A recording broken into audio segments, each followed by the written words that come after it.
Shalom, kembali kita mempelajari kebenaran firman Tuhan yang terambil dari Mazmur 127 ayat 3 sampai 5. Mazmur 127 ayat 3 sampai 5. Kita akan mempelajari tentang seorang anak di tengah-tengah sebuah keluarga. Jadi orang tua yang dianugerahkan Tuhan, seorang anak, ya, anugerah apa saja yang dia bisa nikmati ketika seorang anak dianugerahkan oleh Tuhan ke dalam kehidupan mereka. Mazmur 127 ayat 3 sampai 5. Saya akan bacakan. Sesungguhnya anak-anak lelaki adalah milik pusaka daripada Tuhan, dan buah kandungannya adalah suatu upah. Seperti anak-anak panah di tangan pahlawan, demikianlah anak-anak pada masa muda. Berbahagialah orang yang telah membuat penuh tabung panahnya dengan semuanya itu. Ia tidak akan mendapat malu apabila ia berbicara dengan musuh-musuh di pintu gerbang.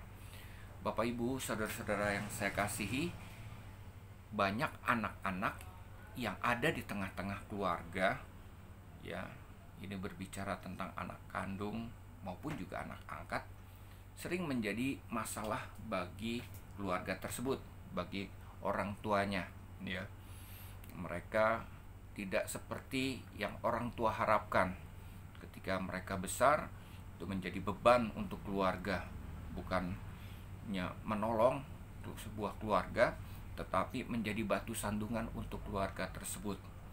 Di dalam gereja, Bapak Ibu, saya melihat banyak anak-anak yang dulunya ikut sekolah minggu, tetapi apa yang terjadi setelah besar, ya, dia menjadi orang yang biasa-biasa saja, bahkan cenderung tidak mau pergi ke gereja, ya. Banyak orang tua yang pada akhirnya mereka menyesal untuk punya anak. Hari ini kita akan belajar kenapa Tuhan memberikan kita atau orang tua seorang anak, ya. Sudah barang tentu ada tujuan, ada maksudnya. Yang pertama, di dalam ayat 3 dikatakan sesungguhnya anak-anak lelaki adalah milik pusaka daripada Tuhan. Disebutkan anak-anak lelaki bukan berarti anak-anak perempuan tidak dibicarakan di sini, ya. Berhubung orang-orang Yahudi, orang-orang Israel itu sifatnya patrilineal, jadi seorang anak laki-laki yang diperhitungkan. Tetapi saya percaya bukan hanya anak laki-laki, tapi juga anak perempuan, ya, adalah milik pusaka daripada Tuhan. Amin. Jadi seorang anak laki-laki, seorang anak itu adalah milik pusaka yang dari Tuhan, ya. Apa maksudnya milik pusaka dari Tuhan? Banyak orang-orang Dayak memiliki benda-benda pusaka seperti mandau. Itu harus benar-benar dijaga, dirawat mandau tersebut. Karena apa? Itu adalah warisan dari nenek moyang mereka. Orang Jawa, Bapak Ibu, terkenal dengan jamu. Nah, resep jamu ini harus dipertahankan turun-temurun, ya, kepada keturunannya mereka, dan tidak boleh resep jamu ini dibocorkan kepada orang lain, ya. Lalu kemudian juga kalau di Semarang ada lumpia. Saya punya seorang tante yang bisa bikin lumpia enak sekali, ya. Tapi bukan karena dia pelit, ya, tetapi resep untuk membuat lumpia yang enak itu dipertahankannya. Karena apa? Karena itu warisan dari nenek moyang mereka, ya. Jadi orang tua mereka mewariskan kepada tante saya mewariskannya kepada anaknya, dan seterusnya. Dan itu harus dipertahankan.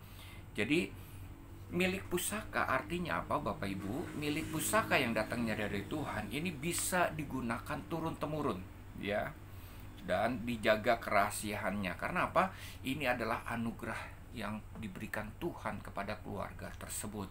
Jadi ini seperti mandau untuk orang Dayak, ini harus benar-benar dijaga, dirawat. Karena apa? Ini adalah anugerah. Seperti kita memiliki resep jamu atau resep lumpia, ya. Ini adalah anugerah, ya, milik pusaka yang datangnya dari Tuhan yang harus kita jaga betul-betul. Demikian juga dengan seorang anak, Bapak Ibu, dia harus dijaga. Oleh karena apa? ini pemberian Tuhan, ini adalah anugerah Tuhan, ya. Jaganya bagaimana nanti saya akan beritahu. Yang kedua, Bapak Ibu, di dalam ayat 3 dikatakan, dan buah kandungannya adalah suatu upah. Jadi anak bagi sebuah keluarga, bagi orang tua itu adalah apresiasi upah dari Tuhan, ya. Nah, Bapak Ibu, apresiasi dari Tuhan atau upah dari Tuhan ini bisa digunakan untuk apa saja. Seperti kita juga mendapatkan gaji, ya. Gaji bisa dipergunakan untuk biaya hidup, investasi, perawatan, beli rumah, beli mobil, dan lain sebagainya. Demikian juga dengan seorang anak, Bapak Ibu. Suatu kelak dia bisa digunakan atau bermanfaat untuk kepentingan orang tuanya, ya. Akan saya percaya seorang anak yang benar-benar datang dari Tuhan dan kita melakukan apa yang Tuhan kehendaki di dalam kehidupan kita, maka saya percaya bukan hanya hidup kita diberkati, tetapi juga anak kita diberkati. Bahkan pada nantinya, pada hari tua, mungkin dia akan membalas untuk dia memelihara kita atau merawat kita. Jadi seorang anak itu adalah upah atau apresiasi dari Tuhan untuk orang tuanya, ya. Yang ketiga, Bapak Ibu, ayat 4, ya. Seperti anak-anak panah di tangan pahlawan, demikianlah anak-anak pada masa muda. Bahagialah orang yang telah membuat penuh tabung panahnya dengan semuanya itu. Ia tidak akan mendapat malu apabila ia berbicara dengan musuh-musuh di pintu gerbang, ya. Jadi seperti juga seorang pematung, Bapak Ibu, dia membentuk patung, Bapak Ibu, ya. Yang dihargai bukan hanya patungnya yang diberikan apresiasi, tetapi orang yang membentuk patung tersebut. Demikian juga dengan seorang anak. Kita mempunyai andil untuk membentuk anak tersebut. Pada akhirnya bukan hanya anak itu mengalami atau dihargai, Bapak Ibu, tetapi juga kita pun juga sebagai orang yang mempunyai andil untuk membentuk anak kita, maka kita pun juga akan mendapatkan apresiasi, ya, atau kehormatan daripadanya. Demikian juga dengan seorang anak, diibaratkan seperti anak panah, ya, di tangan pahlawan. Nah, seorang pahlawan bisa membawa anak panah ini tepat sasaran, ya, kepada musuh, kena pada musuh dan bisa mengalahkan musuh. Tetapi juga seorang pahlawan bisa membuat anak panah ini memanah angin atau sia-sia, ya. Semua anak panah ini tergantung dari seorang pahlawan, Bapak Ibu. Demikian juga dengan anak-anak kita. Itu tergantung dari orang tuanya. Mau dibentuk seperti apa, mau diarahkan seperti apa, tergantung dari orang tuanya yang adalah pahlawan buat kehidupannya, ya. Kita hanya sekedar untuk mengarahkannya supaya dia tepat sasaran. Bisa juga, ya, kalau tidak tepat sasaran bukan kena musuh, tetapi juga bisa kena orang tua itu sendiri, ya, karena salah arah, salah sasaran, ya. Pada akhirnya pahlawan itu yang akan terbunuh atau orang tua itu akan terbunuh, Bapak Ibu, ya. Karena apa? Karena pahlawan itu salah mengarahkannya. Demikian juga dengan seorang anak, ketika salah sasaran atau kita salah mengarahkan anak tersebut, Bapak Ibu, saya percaya itu akan menjadi batu sandungan buat kehidupan orang tua mereka, ya. Anak tidak menjadi kebanggaan orang tua, tetapi kalau seorang anak bisa kena sasaran, ya, dan pada akhirnya anak tersebut bukan hanya hidupnya berhasil diberkati Tuhan, tetapi juga orang tua akan mendapat kemuliaan. Bapak Ibu, karena anugerah Tuhan, anak saya menjadi seorang pilot, Bapak Ibu, ya. Dan sekali lagi, ini adalah anugerah Tuhan. Kenapa? Anak saya sejak umur 19 tahun sudah menjadi seorang pilot, dan dia sekarang sudah berumur 25 tahun. Kenapa anak saya bisa berhasil menjadi seorang pilot? Ya, gajinya cukup besar, Bapak Ibu. Karena saya berhasil mengarahkan anak tersebut. Bagaimana caranya mengarahkan anak tersebut? Seperti sebuah anak panah di tangan pahlawan. Demikian juga anak saya di tangan saya. Sayalah yang mengarahkannya. Yang mengarahkannya bukan berarti saya mendidik dia dengan keras ya supaya dia menjadi seorang yang berhasil. Bukan itu.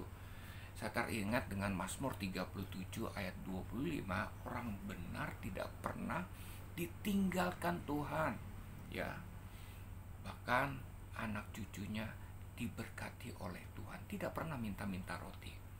Bagaimana supaya anak kita berhasil, Bapak Ibu?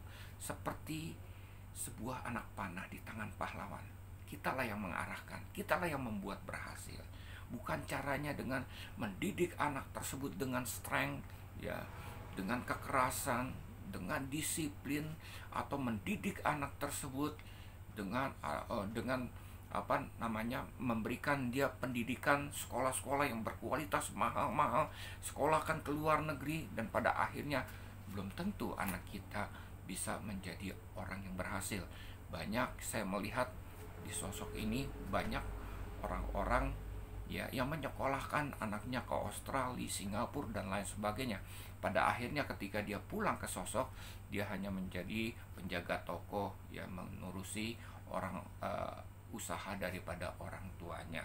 Bapak Ibu, kalau kita hidup benar di mata Tuhan, saya percaya kita akan menjadi seorang pahlawan untuk anak kita. Dan anak kita akan tepat sasaran. Artinya hidupnya akan diberkati oleh Tuhan. Ya, hidupnya akan mengalami penyertaan Tuhan. Syaratnya bagaimana Bapak Ibu? Pegang firman Tuhan. Bukan kita harus atau wajib mendidik anak tersebut dengan pendidikan yang berkualitas di luar negeri dan lain sebagainya. Tetapi orang tua yang hidup benar di mata Tuhan. Artinya apa? Hidup dipimpin oleh Tuhan. Hidup mengalami jamahan Tuhan. Hidup yang berpekara dengan Tuhan. Dia mengalami lahir baru. Benar-benar hidupnya, serahkan hidupmu kepada Tuhan dan percaya Tuhan akan bertindak. Mazmur 37 ayat 5. Itulah orang benar Bapak Ibu. Ya, di dalam mendidik anak-anak, ketika kita hidup benar, maka anak kita pun juga akan hidup benar dan hidup akan diberkati oleh Tuhan. Ya, dia tidak akan kekurangan di dalam kehidupannya. Karena apa? Karena Tuhan selalu menyertainya. Bukan hanya kita yang disertai Tuhan, tetapi juga anak cucu kita tidak pernah minta-minta roti. Hidupnya akan diberkati Tuhan. Jadi sekali lagi Bapak Ibu, seorang anak adalah milik pusaka.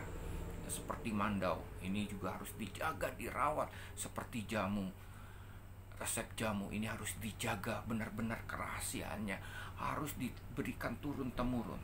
Seorang anak itu adalah upah, apresiasi untuk kita, ya, orang-orang yang hidupnya benar di mata Tuhan. Seorang anak itu ditentukan oleh orang tua. Kitalah yang orang tua yang punya kesempatan untuk membentuk anak ini sesuai dengan keinginannya Tuhan. Dan saya percaya ketika kita hidup benar di mata Tuhan, maka anak cucu kita akan diberkati oleh Tuhan. Tuhan memberkati. Shalom.